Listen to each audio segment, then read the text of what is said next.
Hey, well, welcome back to another episode of our podcast. I'm James Aikman. Andrew Aikman. And so, again, kind of continuing on with the questions. So, the first question, what are some of the challenges that we faced because of COVID? I think the biggest thing was we were shut down for about 2 months, March of 20 and April of 20, shut down completely. So, income disappeared, expenses remained. Well, yeah, because usually those months is kind of the start, April more so than March, but is the start of our spring field trip season that kind of, from a revenue standpoint, gets us from the real slow season, winter months, up to when we're start open 5 days a week, Memorial Day weekend. So we started to get phone call after phone call of field trips, obviously canceling when they decided they weren't going back to school here in Illinois for that year, basically.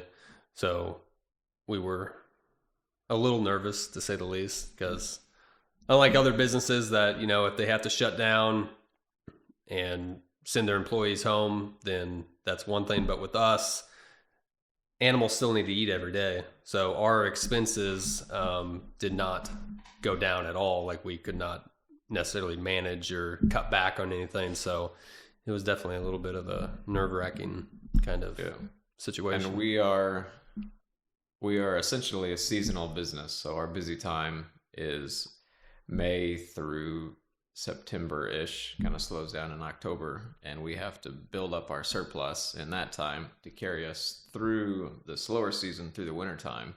And then, kind of like what he alluded to, usually in end of March, April and May, we're big on field trips, and that kind of gives us a boost of income to get ready for the busy season. And so not only were we closed, but then the field trips disappearing made it a little more complicated. Thankfully, we were able to open up our drive-thru in the month of May, and the drive-thru is actually huge for us because people could come out. Yeah.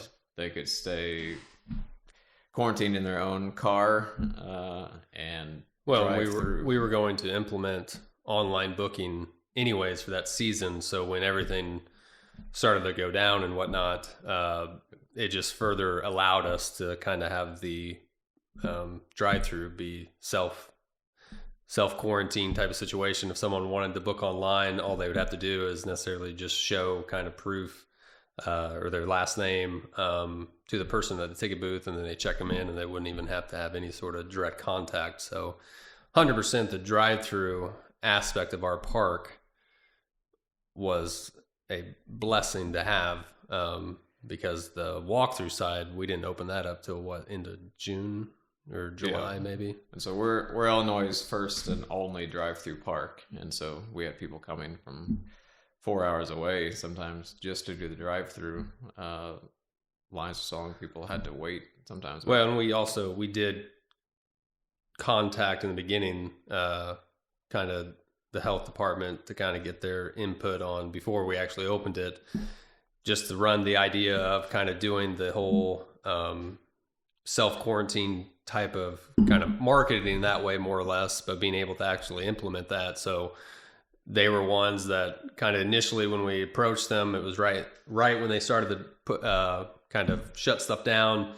So I think we waited that would have been probably April when we thought the idea, and then we kind of waited, see how April went, and then it was finally, they said, I feel like you guys should be okay in terms of going ahead and implementing that. So May was a busy month, just for nothing else, because we were because of the drive-through component, because we're the only ones in Illinois that have that, that was kind of the only thing that people were able to kind of get out and do. And that was going into almost 2 months of kind of people being quarantined at home. So a lot of people were kind of itching to at least kind of get out, and just, even if they have to stay in their vehicles, be able to go do something for a couple hours. So like I said, I'm not sure if we would still be here today if we didn't have the drive-through component, because, like I said, not only in a normal season, that time of year,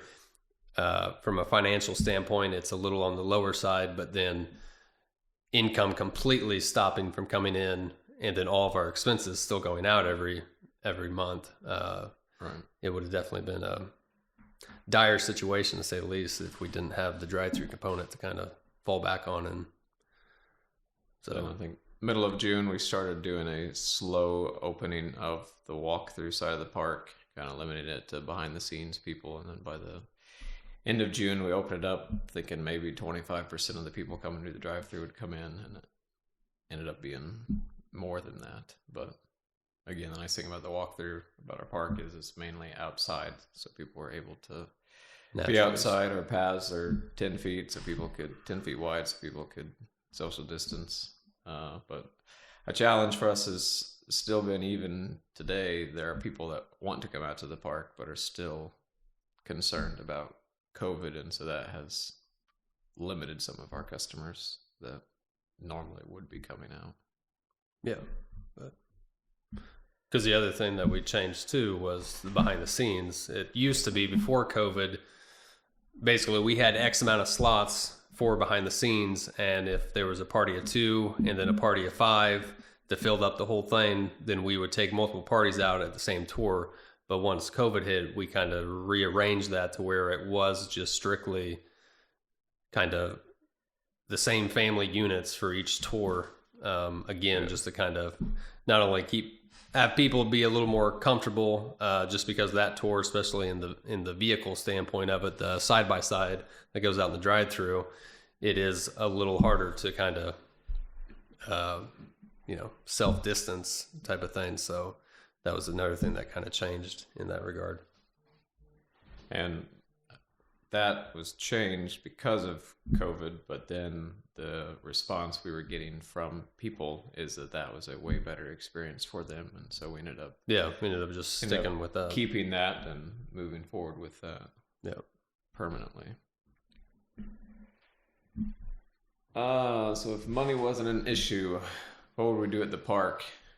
And so both of us, I would say, what wouldn't we do at the park? We're outside of the box thinkers. Usually we kind of dream, assuming money's not an option, and then try to figure out what could be done. I mentioned that we are a seasonal business, and that's because we're in central Illinois and we have winter. So if money wasn't an option, we've joked about this multiple times, but one thing we would do is build a giant dome over the entire property, and then it would be climate controlled, and so we could create our own little biodome. Yeah, we could have the perfect weather all year long. So that would be don't know how feasible that would be or how much it would be, but that's one thing we've always joked about, is if we could put a dome up, we don't have to worry about rain, snow, cold, nothing. Control everything. I mean, we've talked about in previous podcasts, like giraffe or something that is hopefully coming, but another animal that I don't know if it'll ever come, just from a financial standpoint and also just from a overall caring standpoint. But if we had the space and the right setup, elephants would be another one that would be really cool to have. But yeah, so we've talked about elephants from the beginning. They're social animals, so they need to be in groups, usually of at least 4. Males can be territorial and aggressive, so you can't have really more than one male.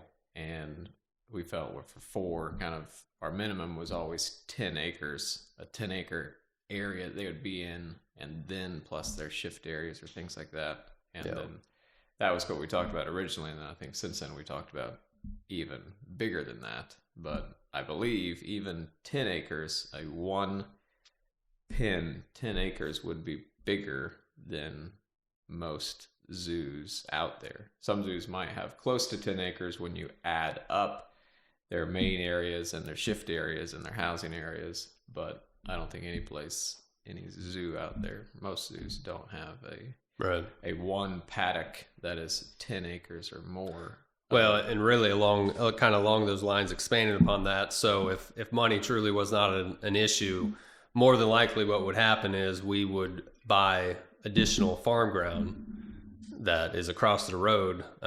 This is already a thing that's already been kind of a concept that's already been mapped out to a certain extent, but relocate the walkthrough and the drive-through across the road. That would be, right now the park is about 40 acres.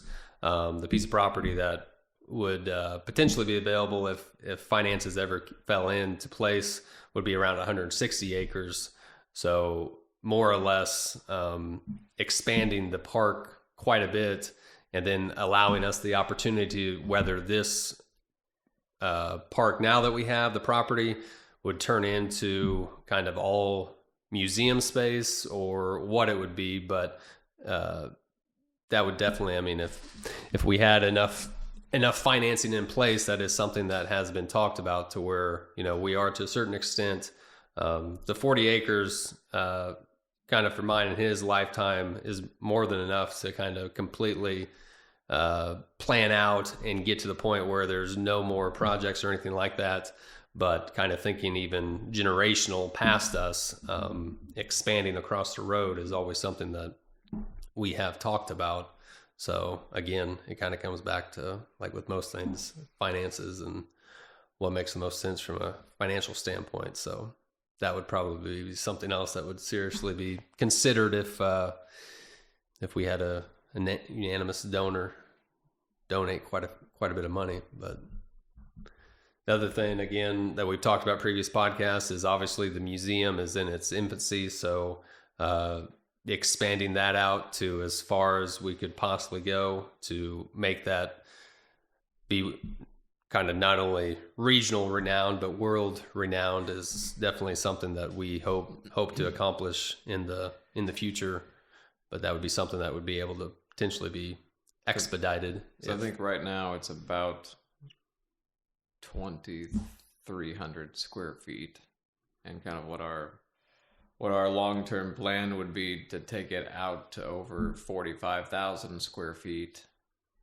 Plus there would be second floor over. Yeah, so it probably, all said and done, would probably be closer to 75,000 square feet. So again, you're talking about a huge complex that at that size and completely filled out with a collection that fills out that space.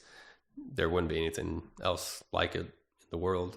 Yeah, it would be bringing people here from other countries just to see it. Yes. And it would take a day or more to see the whole thing.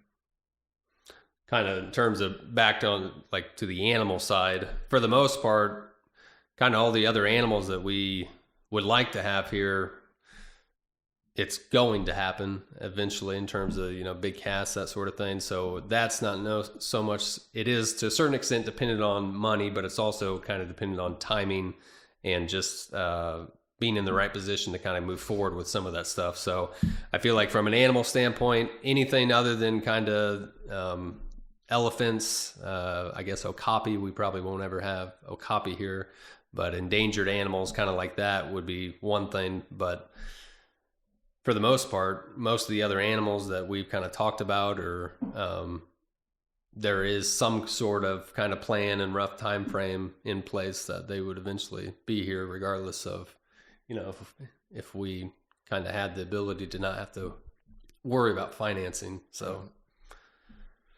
yeah. So if any of you know any donors you think would be interested, you can just give them our contact information and we'll take it from there. The hardest thing to learn when opening a wildlife park. I don't know, because for us, it's not just the animals, it's also a family business. And so we knew going into it that families going into business doesn't always work that well. So we did try to talk through some of those scenarios beforehand. Obviously, we can't think of everything. Let's just say there's been good days and there's been bad days when it comes to the family business standpoint. It has a bunch of positives, but there is an additional strain owning a business that the whole family is kind of tied into. So I don't think we necessarily maybe quite realized all the different sort of scenarios that could happen, and then the kind of dealing with the aftermath of those scenarios. That was definitely So that being said, obviously any new business, it's hard and stressful and a lot of time goes into it. But now we're into our 6th year of doing it. We've got some things kind of more or less figured out and streamlined. So the stress level is not quite what it was and the workload is not quite what it was. And so that, that helps. Different environment. There's always going to be stress with yeah, animals and the public. I'm just saying it is a different environment than what it was in the now, beginning. Yeah, what it was in the beginning,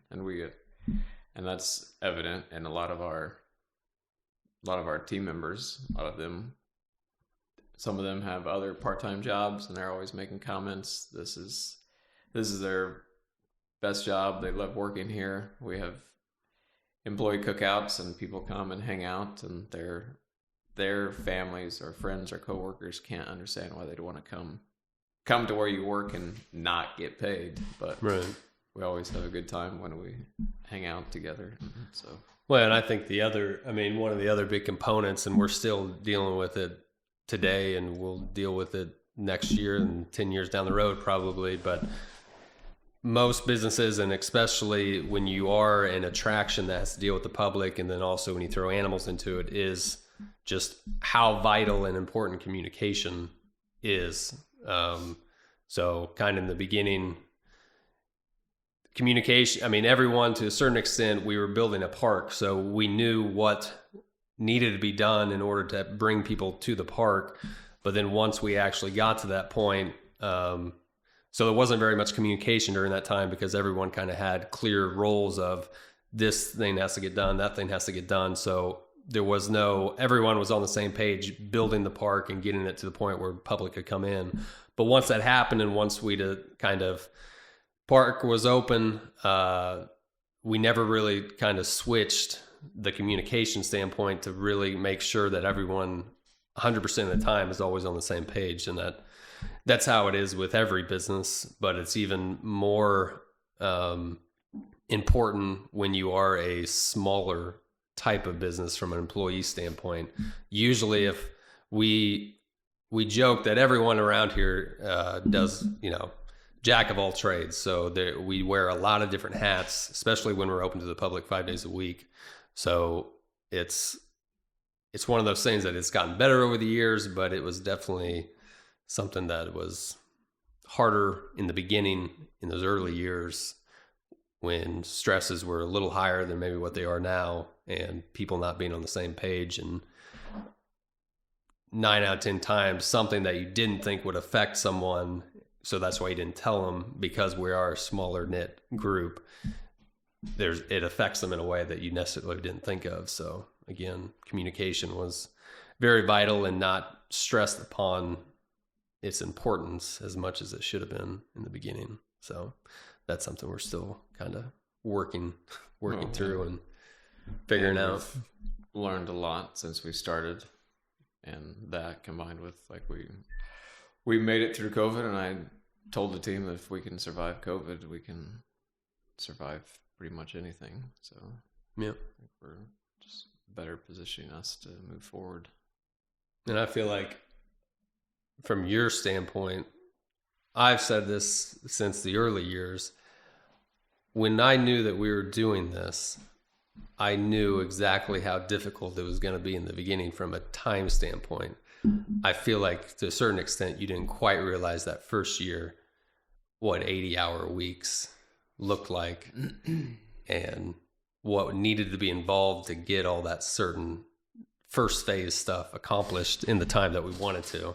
So I feel like from an expectation standpoint of the workload, that didn't surprise me at all, just because we were literally building a wildlife park from scratch. But I feel like it might have been a little bit more of an eye-opener. Well, that comes back to your pessimistic side. You assumed worst case scenario, we ran into issues with timing of supplies or weather or different things that kind of took us to that worst case scenario. That was the worst case scenario. So why you planned for it? I was the more optimist, hoping for better timelines or how'd that work out? Efficiency. Still here, have more gray hairs, but those are hereditary. Yeah, mine are.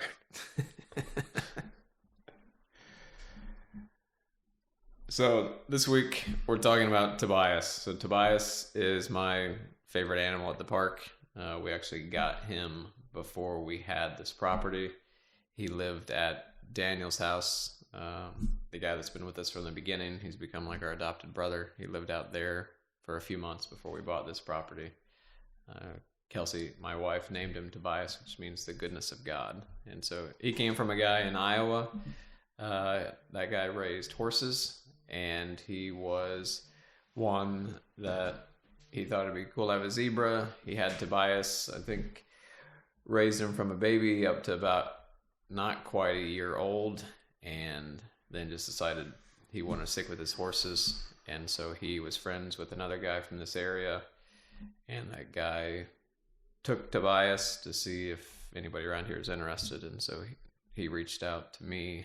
And then Daniel and I went out to his place one night to check him out. Kind of the going into the misconception is not necessarily a misconception, but a lot of zebras are jerks. So they can be mean, aggressive, not really what people would consider friendly. But he came right up to us, let us pet him, and so we knew that he was a little bit different. We knew that he would fit in great here at the park, and it's been cool to see him.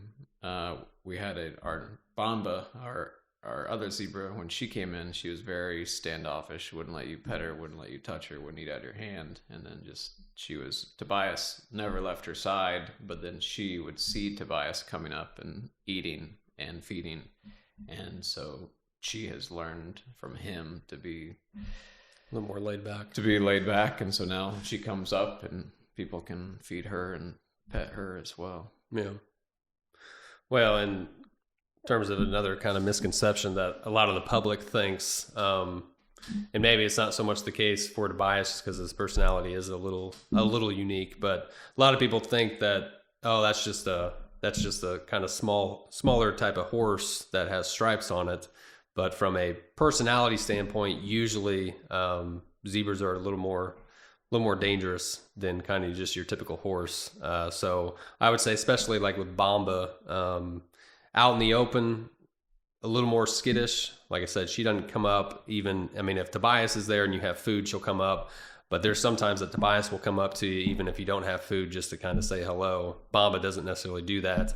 So out in the open, a little more skittish, stays away from the public, or stays away from, people. But when you're working with like Bamba in the alleyway or in a squeeze chute or something like that, personality changes a little bit. So she gets a little more aggressive, a little more determined to either use those back legs to kick, as opposed to Tobias, which, like I said, is just kind of a little bit of unusual personality when it comes to male zebras. So just kind of a little bit of misconception that even though they are, especially compared to the horses that we have out in the drive-thru, they are smaller in size, but they can be a little more feistier than kind of your average horse from an attitude standpoint. So in regards to funny stories, the thing that always stands out in my mind, so we are on our septic system here. We have a leach field and we have a lift station that goes up that leach field. We had our guy come out, was doing some work on that lift station, and the lift station is out in the drive-thru, and he had kind of just finished some things and was standing there, or actually I think he was kneeling, and Tobias came up from behind him, put his head on his shoulder, and the guy still talks about it to this day. He thought it was the funniest thing ever. Like, Tobias was coming up to inspect his work. But just another example of how Tobias is not your normal zebra. But that's one of the stories that kind of always sticks with me about how he came up to our septic guy. Well, I don't know if it's necessarily a funny story, but so we have a big horse out in the drive-thru that was born in the drive-thru, our male Prince. And kind of as Prince was growing up, Prince is a very large animal now, so probably at least double the size of Tobias from a weight standpoint. But every now and then, for whatever reason, there's no rhyme or reason that when they actually start to play with one another, but it can get pretty pretty intense out there when Prince and Tobias are kind of going after each other, chasing one around. Then you don't even know what triggered it, but then it's the other one kind of chasing, Prince chasing Tobias, and then it's almost like a flip of a switch, and Tobias now has the upper hand on Prince. And it doesn't seem to bother Tobias that Prince is now towering over him from a size standpoint. He still Prince is the largest horse at the park. Yeah, he still has no problem kind of butting in there and trying to get the better hand of Prince. So that's kind of a running theme. Seems like it happens more so in the spring and kind of early summertime. And then again, they kind of get a little more feisty in the kind of the fall time. But definitely Tobias has a lot of friends out in the drive-thru from an animal standpoint. He can pretty much almost get along with everyone out there. Never had any real issues with him picking fights or anything like that, which is, again, just kind of goes back to just how unique his personality is compared to kind of other stories and things that we've heard and seen with other male zebras being more territorial and all this stuff. So, and the reality is pretty much everybody that comes to the park loves Tobias. They love the zebras. Zebras and camels out in the drive-thru are easily the top two most popular animals. The zebras seem to be more exotic in people's mind compared to any of our other animals here. And so when we're out in the drive-thru on the UTV and Tobias sticks his head in and people get to hug him or basically have a zebra in their lap, that blows their minds. That's another thing. The zebras, for the most part, are probably one of the more smarter animals out there when it comes to the tours. I mean, there's a good chance when we have, in the height of the summer season, when we're doing wagons and behind the scenes going out of the entry that those ventures go out into the drive-thru, the zebras usually are one of the animals that are always right there just because they've learned that if they're in that area, they have the best chance of getting as many different tours to get food as possible. So with the behind the scenes tour, Tobias is kind of taking it to the next step. He is one that'll actually kind of cut off the vehicle to stop it or slow it down, so then he can try to get at least another one or two bites out of it before it finally gets around him. But he is one of those animals that has learned how to use his body to his advantage when it comes to getting as much food as possible from adventures. Yeah. So that's about it on Tobias, and that'll be a wrap for this episode. But we definitely appreciate you guys tuning in, and we will see you next time. Later.